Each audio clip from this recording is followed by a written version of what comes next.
नमस्कार मित्रांनो, तुमचं सर्वांचं परत एका नवीन व्हिडिओमध्ये मी मनापासून स्वागत करतो. मित्रांनो, एक तुम्हाला खूप सिंपल प्रश्न विचारतो. आज तुमची मुलगी 5 वर्षाची आहे आणि ती तुमच्याकडे येते आणि म्हणते, बाबा मला डॉक्टर व्हायचं आहे. तिच्या डोळ्यातील ते स्वप्न पाहून तुम्हाला किती आनंद होईल ना.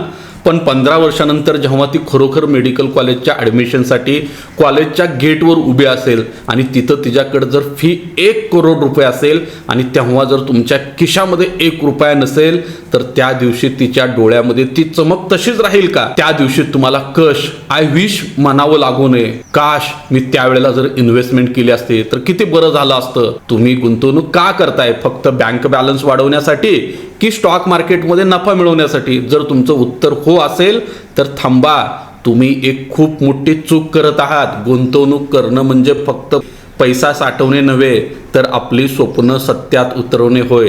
आजच्या व्हिडिओमध्ये मी तुम्हाला गोल बेस्ड इन्व्हेस्टमेंट स्ट्रॅटेजी बद्दल माहिती सांगणार आहे, ज्यामुळे तुमची नुसती गुंतवणूक वाढणार नाही, तर तुम्हाला योग्य वेळेला ते कामाला देखील येईल.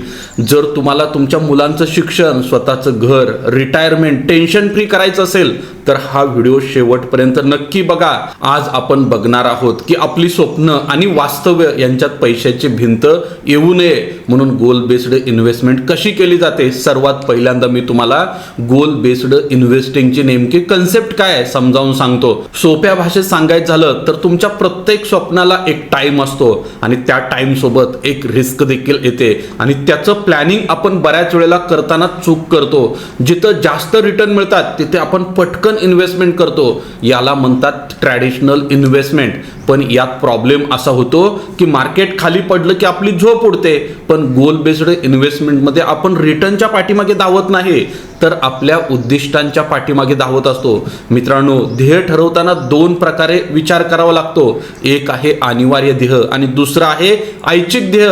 आता मित्रांनो, मला सांगा, मुलांचं शिक्षण असेल, मुलांचं लग्न असेल, यामध्ये तुम्ही तडजोड कराल का? तुमच्या हॉस्पिटल खर्चामध्ये तुम्ही तडजोड कराल का? किंवा तुमच्या मुलीला MBBS ला ऍडमिशन मिळालं आहे, तुम्ही असं म्हणाल का त्यावेळेला की 1 वर्षानंतर आपण ऍडमिशन करू, राहू दे 1 वर्ष तुझं ऍडमिशन, कारण आपल्याकडे पैशाचा खूप सारा प्रॉब्लेम आहे? करू शकत नाही. मित्रांनो, समजा तुमचा ऐच्छिक ध्येय असेल, युरोपची ट्रिपचा प्लॅन केला आहे, मोठी लक्झरियस गाडी घेण्याचा प्लॅन केला आहे. जर त्यावेळेला तुम्हाला आर्थिक अडचण आली तर तुम्ही युरोपची ट्रिप 6 महिन्यासाठी पुढे ढकलू शकता, कायमची देखील रद्द करू शकता. किंवा तुम्हाला 4 व्हीलर घ्यायचे, 4 व्हीलरचं एक 6 महिन्यासाठी तुम्ही पोस्टपोन करू शकता. पण मित्रांनो, जे अनिवार्य ध्येय आहेत त्यामध्ये आपल्याला कॉम्प्रोमाइज करता येत नाही. आणि मित्रांनो, या ठिकाणी खूप महत्त्वाचा फरक आहे जो तुम्हाला समजून घेणं गरजेचं आहे. पारंपरिक पद्धतीत आपलं लक्ष फक्त पोर्टफोलिओ किती वाढेल यावर असतं. पण मित्रांनो, गोल बेस्ड इन्व्हेस्टमेंट ज्यावेळेला आपण करतो ना, तेव्हा माझं स्वप्न पूर्ण होतंय का यावर आपलं लक्ष असतं. हे पहिल्यांदा लक्षात घ्या. त्यामुळे मित्रांनो, आपल्याला या ठिकाणी गुंतवणुकीची प्रोसेस स्टेप बाय स्टेप करणं गरजेचं आहे. आणि ही स्टेप बाय स्टेप प्रोसेस करायची असेल तर मित्रांनो, मी काही स्टेप्स सांगतोय, ह्या स्टेप्स तुम्हाला कंपल्सरी फॉलो कराव्या लागतील. आता मित्रांनो, प्रश्न असा आहे की मग ह्या स्टेप्स कोणत्या आहेत नेमक्या? तर मित्रांनो, मी तुम्हाला 4 स्टेप्स सांगेल. ह्या 4 स्टेप तुम्ही कंपल्सरी फॉलो करा. सर्वात पहिल्यांदा तुम्हाला तुमचा गोल आयडेंटिफाय करता आला पाहिजे. तुम्हाला नक्की काय हवं आहे?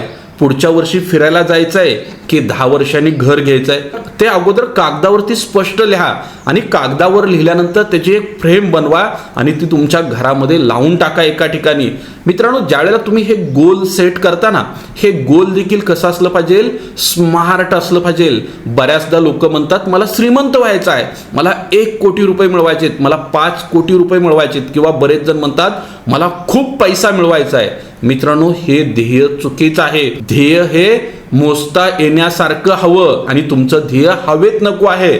तर मित्रांनो, स्मार्ट ध्येय कसं साध्य करायचं? तर स्मार्ट मधला चा अर्थ होतो स्पेसिफिक, म्हणजे नेमकं मला काय हवं आहे. मला रिटायरमेंटसाठी 1 कोटी हवे आहेत, मुलीच्या लग्नासाठी 20 लाख हवे आहेत, मुलाच्या हायर एज्युकेशनसाठी मला परत 50 लाख हवेत. असं तुमचं स्पेसिफिक असलं पाहिजे.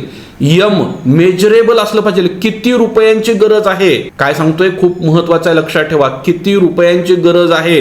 50 लाख, 1 कोटी, 2 कोटी, 3 कोटी. हे मेजरेबल असलं पाहिजे. 3 नंबर अचिवेबल. मित्रांनो, ते शक्य आहे का हे देखील बघा. तुम्ही जर प्लॅन करत असाल मला 5 वर्षामध्ये 2 कोटी रुपये कमवायचेत, मला 10 वर्षामध्ये 10 कोटी रुपये कमवायचेत, मित्रांनो हे अचीव होईल का? स्वतःला एकदा विचारून बघा. त्याचबरोबर ते आर असावं, आर म्हणजे रिलेव्हंट, ते गरजेचे आहे का? समजा तुमच्याकडे ऑलरेडी चांगलं घर आहे आणि तुम्ही परत प्लॅन करताय 2 कोटीचं घर घेण्याचं, त्यामुळं तुमचं गोल हे रिलेव्हंट असावं, त्याची प्रायोरिटी ठरली असावी. आणि सर्वात महत्त्वाचं त्यामध्ये टाइम बॉन्ड, किती वेळ हवा आहे त्यासाठी, 5 वर्ष, 10 वर्ष, 15 वर्ष हे लक्ष असलं पाहिजे तुमचं. आणि मला घर घ्यायचं हे चुकीचं नाही, पण मला 5 वर्षात 20 लाखाचं डाऊन पेमेंट करायचं आहे, हे खरं स्मार्ट गोल असतं, हे पहिल्यांदा लक्षात. ज्यावेळेला मित्रांनो तुम्ही इन्व्हेस्टमेंट स्टेप बाय स्टेप करण्याचा निर्णय घेता, त्यावेळेला 2 नंबरचा मुद्दा देखील तितकाच महत्त्वाचा असतो, तो म्हणजे इन्फ्लेशन. तुम्हाला वाटतं ना की मुलीच्या शिक्षणासाठी 10 लाख रुपये पुरेसे आहेत, तर थांबा मित्रांनो, मी तुम्हाला एक गणित सांगतो, पहिल्यांदा समजून घ्या. बरेच मध्यमवर्गीय कुटुंबातील लोकांना किंवा कमवत्या व्यक्तीला हेच वाटतं, मुलाचं किंवा मुलीचं लग्न करायचं आहे, त्यासाठी 5-10 लाखाची एखादी LIC पॉलिसी घेतली का त्यामध्ये सर्व होऊन जाईल असं वाटतं. पण मित्रांनो, मुलीच्या शिक्षणाचं, मेडिकलचं असेल, इंजिनिअरिंगचा खर्च किती आहे तुम्हाला माहीत असलं पाहिजे. आणि खर्चच माहीत नको आहे तर त्याचबरोबर इन्फ्लेशन देखील माहीत असणं आवश्यक आहे, एज्युकेशनल इन्फ्लेशन. आणि भारताचा जर विचार केला तर एज्युकेशनल इन्फ्लेशन मिनिमम 10% आहे. म्हणजे ह्याचा अर्थ काय होतो माहित आहे का? तुम्हाला जर तुमच्या मुलाच्या किंवा मुलीच्या शिक्षणासाठी 10 लाख रुपये आज लागणार असतील आणि ते जर पैसे 15 वर्षानंतर तुमच्या मुलाच्या किंवा मुलीच्या लग्नासाठी तुम्ही वापरणार असाल, तर 15 वर्षानंतर तोच खर्च 10 लाख असणार नाही, तर तो 41 लाख झालेला असेल. म्हणजे तुम्ही 10 लाखाची तयारी केली तर 31 लाख रुपये तुम्हाला कमी पडणार आहेत. त्याच पद्धतीनं तुमच्या रिटायरमेंटसाठी तुम्ही प्लॅनिंग करताय आणि आजचा तुमचा घर खर्च आहे 30,000 रुपये. बऱ्याचदा आपल्याला वाटतं ना, किंवा महिन्याला माझं 10,000 सर्व काही चाललंय, बस मला महिन्याला 10,000 जरी कायमस्वरूपी मिळाले तरी माझं सर्व घर चालेल, असं काही लोक विचार करतात. पण मित्रांनो, तुम्ही विचार जो करताय ना तो बरोबर आहे. प्रत्येक वर्षी भारतामध्ये असणारं इन्फ्लेशनच मुळात 6% वाढतं. मग त्यावेळेला तुम्ही काय करणार? त्यामुळं आज जरी तुमचा घर खर्च 30,000 भागत असला तर 25 वर्षानंतर 6% जरी इन्फ्लेशन पकडलं तर त्यावेळेला दर महिन्याला तुम्हाला 1,28,000 रुपये लागतील. प्रश्न असा आहे की तुमची FD, तुमचे RD तुम्हाला एवढे पैसे देणार आहे का? नाही, हे पहिल्यांदा लक्षात घ्या. म्हणून मित्रांनो, आपल्याला गोल बेस्ड इन्व्हेस्टमेंटची गरज आहे. पण घाबरू नका, हे 41 लाख जमवणं देखील शक्य आहे मुलाच्या किंवा मुलीच्या हायर एज्युकेशनसाठी. अगदी सहज जर तुम्ही आजपासून त्या गोल बेस्ड म्हणजेच एज्युकेशन गोलसाठी दर महिन्याला 8,300ची SIP सुरू केली, 12% जरी रिटर्न धरले तर पुढच्या 15 वर्षात बरोबर तुमच्या हातामध्ये असतील 41-42 लाख रुपये.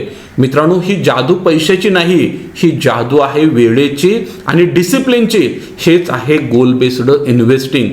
मग मित्रांनो, आता आपण आपल्या व्हिडिओच्या मेन मुद्द्याकडे वळूया. बरेच लोक विचारतात, सर बेस्ट स्कीम सांगा ना जिथं जास्त रिटर्न मिळतील. पण खरं सांगू, बेस्ट स्कीम असं काहीही नसतं. बेस्ट असतं ते तुमच्या वेळेनुसार, तुमचं टाइम हॉरिझन योग्य आहे का. मग मित्रांनो, आपण हा जो भाग आहे ना व्हिडिओचा सर्वात इम्पॉर्टंट गोल, मग आपलं गोल कसं असलं पाहिजे, short term, medium term, long term, हे गोल नेमकं काय आहे, ते कशासाठी असतं आणि त्यासाठी आपल्याला जर इन्व्हेस्टमेंट करायची असेल तर ही इन्व्हेस्टमेंट कुठं आणि कशी केली पाहिजे हे तुम्हाला स्टेप बाय स्टेप सांगतो. मित्रांनो, अजूनपर्यंत तुम्ही आपल्या यूट्यूब चॅनलवर नवीन असाल, यूट्यूब चॅनलला सबस्क्राईब केलं नसेल तर प्लीज एक यूट्यूब चॅनलला लाईक बनतो, त्याचबरोबर यूट्यूब चॅनलला देखील सबस्क्राईब करा.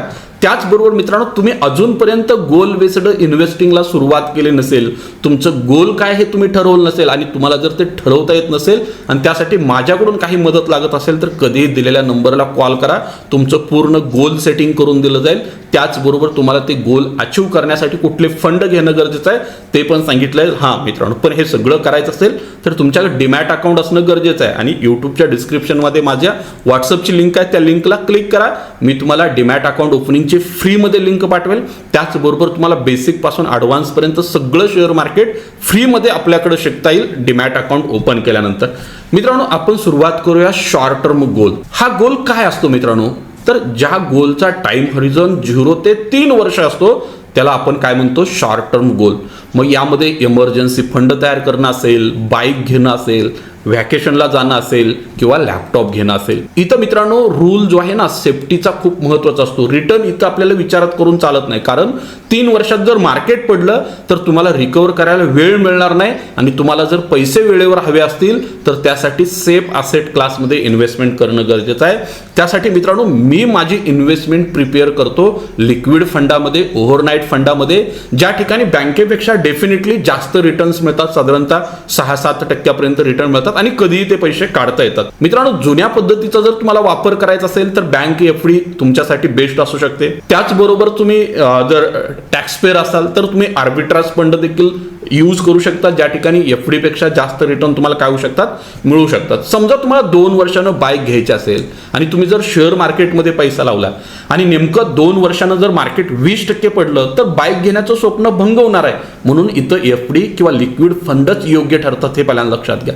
समजा तुमचं मीडियम टर्म गोल असेल 3 ते 7 वर्षाचं, कार घेणं असेल, घराचं डाऊन पेमेंट करणं असेल, परदेशी वारी करणं असेल, मुलाचं किंवा मुलीचं लग्न करणं असेल, तर इथं मित्रांनो आपल्याला बॅलन्स साधणं गरजेचं असतं.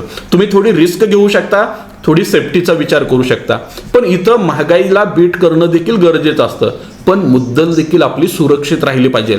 मग यासाठी तुम्ही बॅलन्स्ड ॲडव्हान्टेज फंड निवडू शकता, शेअर्स निवडू शकता, कॉर्पोरेट बॉन्ड्स निवडू शकता, हे पहिल्यांदा लक्षात घ्या.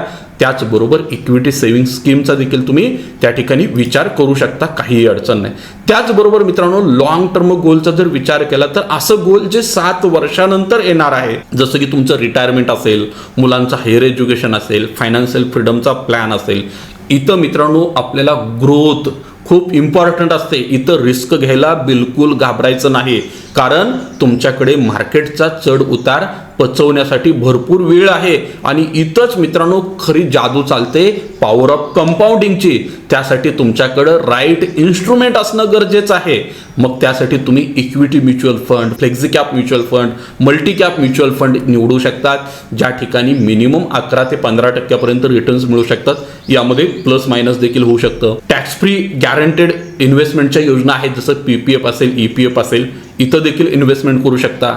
त्याचबरोबर गव्हर्नमेंटचे काही बॉन्ड्स राहतात, त्यामध्ये इन्व्हेस्टमेंट करू शकता. हां, तुमचा जर खूप चांगला स्टॉक मार्केटचा अभ्यास असेल, स्वतः रिसर्च करू शकत असाल, स्वतः ॲनालिसिस करू शकत असाल तर स्टॉक देखील बेस्ट आहे.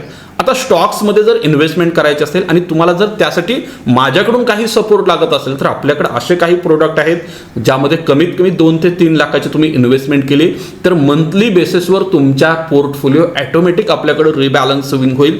असे देखील प्रोडक्ट आहेत. त्या संदर्भात जर तुम्हाला काही मदत लागत असेल तरी देखील तुम्ही कॉल करू शकता, हे पहिल्यांदा लक्षात घ्या. आता मित्रांनो बघा, एक गोष्ट लक्षात ठेवा, एक गंमत सांगतो मी तुम्हाला. जर तुम्ही 15 वर्षासाठी दरमहा 5,000 रुपये गुंतवले, PPF मध्ये इन्व्हेस्टमेंट केली असं समजू, तर मित्रांनो तुम्हाला मिळतील 16 लाख रुपये. आणि तेच जर तुम्ही इक्विटी म्युच्युअल फंड मध्ये इन्व्हेस्टमेंट केली, 12% जरी रिटर्न मिळाले, म्हणजे मार्केटपेक्षा तुमचा फंड अंडर परफॉर्मन्स जरी केला तरी देखील तुम्हाला मिळतील 25 लाख रुपये. फरक पाहिला, तब्बल 1 लाख रुपयाचा फरक फक्त आणि फक्त योग्य इन्स्ट्रुमेंट निवडल्यामुळं. त्यामुळं लॉंग टर्ममध्ये इक्विटीला दुसरा पर्याय नाही जर तुम्ही रिस्क घ्यायच्या तयारीमध्ये असाल तर. मग आता मित्रांनो प्रश्न असा आहे की मग आपल्याला हा जर प्लॅन करायचा असेल तर आपण कशा पद्धतीनं हा प्लॅन करू शकतो आणि तो एक्झिक्यूट देखील करू शकतो, हे पहिल्यांदा लक्षात घ्या. मित्रांनो एक व्यक्ती आहे, त्या व्यक्तीचं नाव आहे अमर. आपण गृहीत धरू की अमर सध्या वय आहे 30 आणि त्याच्याकडे गुंतवणुकीसाठी दरमहा 36,000 रुपये बॅलन्स आहे. मग त्यानं काय केलं पाहिजे, तर मित्रांनो त्यानं त्याच्या ध्येयानुसार 4 बास्केट करणं गरजेचं आहे, जसं की इमर्जन्सी फंडसाठी, चाइल्ड एज्युकेशनसाठी, होम डाऊन पेमेंटसाठी आणि रिटायरमेंटसाठी. आता मित्रांनो हे बास्केट जे आहेत ना, हे काय करतात, त्याला मार्केट जरी पडलं तरी त्याला बॅलन्स करतात. का? कारण रिटायरमेंटसाठी जी इन्व्हेस्टमेंट आहे त्यासाठी जवळपास 25 वर्षाचा वेळ आहे. त्यामुळे मार्केट जरी पडलं तर याचं काही टेन्शन नाही. घराचं डाऊन पेमेंट करायचं आहे त्यासाठी देखील 5 ते 7 वर्षाचा टाइम आहे, म्हणून त्यानं हायब्रिड फंड्स निवडले. तिथं देखील ऑटोमॅटिक तुम्ही बॅलन्स होत जाता.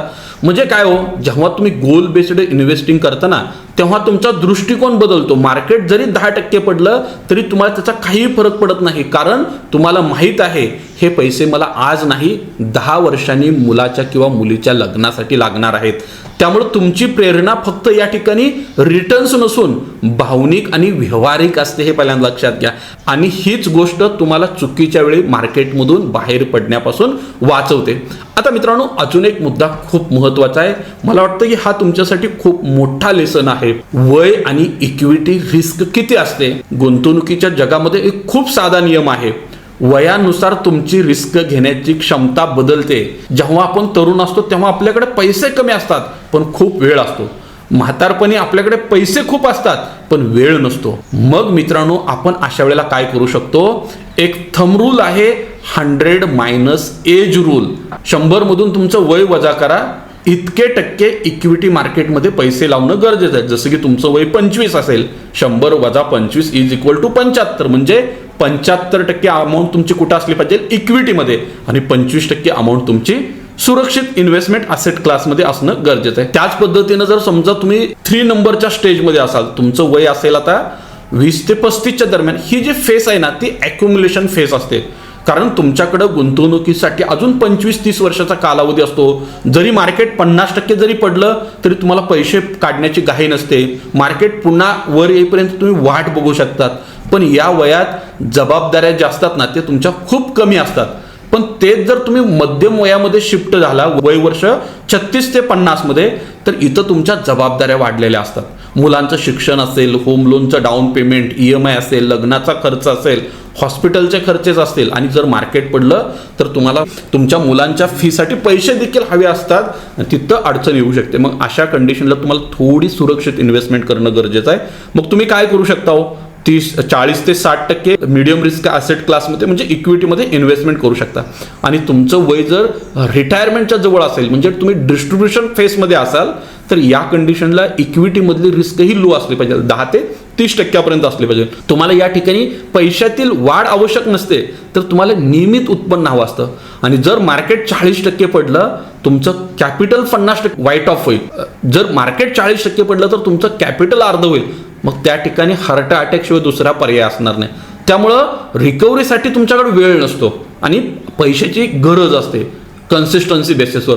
त्यामुळं अशा वेळेला तुम्ही डेट फंड असतील, सिनियर सिटीजन स्कीम असतील, कॉर्पोरेट FDs असतील, यामध्ये इन्व्हेस्टमेंट करणं थोडं जास्त सिक्युअर असतं, हे पहिल्यांदा लक्षात घ्या. मग मित्रांनो, जाता जाता तुम्हाला एवढंच सांगतो, इन्व्हेस्टमेंट जर करायची असेल तर आधी आपली रिस्क घेण्याची क्षमता प्रत्येकानं तपासली पाहिजे.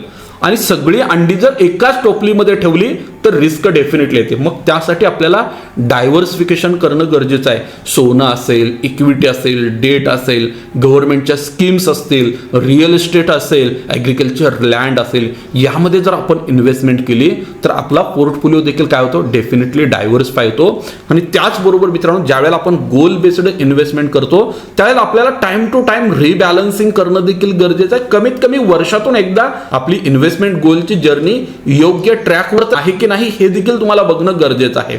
मित्रांनो, शेवटी तुम्हाला इतकं सांगतो, पैसा कमवणं खूप सोपं आहे, पण तो योग्य कारणासाठी वापरणं खूप कठीण आहे. तुमच्या मुलांच्या शिक्षणाचं स्वप्न असेल, तुमच्या हक्काच्या घराचं स्वप्न असेल आणि तुमच्या म्हातारपणाची शांत झोप असेल, हे सगळं तुमच्या आजच्या एका निर्णयावर अवलंबून असणार आहे. विचार करा, कागद पेन घ्या आणि आजच तुमचे गोल्स लिहा. कारण स्वप्न पाहणारी लोक खूप आहेत, पण ती पूर्ण करणारे फक्त प्लॅनर्स असतात. त्यामुळं तुम्हाला या प्रवासात माझी काही मदत लागत असेल तर कमेंट्स करा. जय हिंद, जय महाराष्ट्र. परत एकदा लवकरच नवीन व्हिडिओमध्ये भेटू. धन्यवाद. Investments in securities market are subject to market risks. Read all the related documents carefully before investing.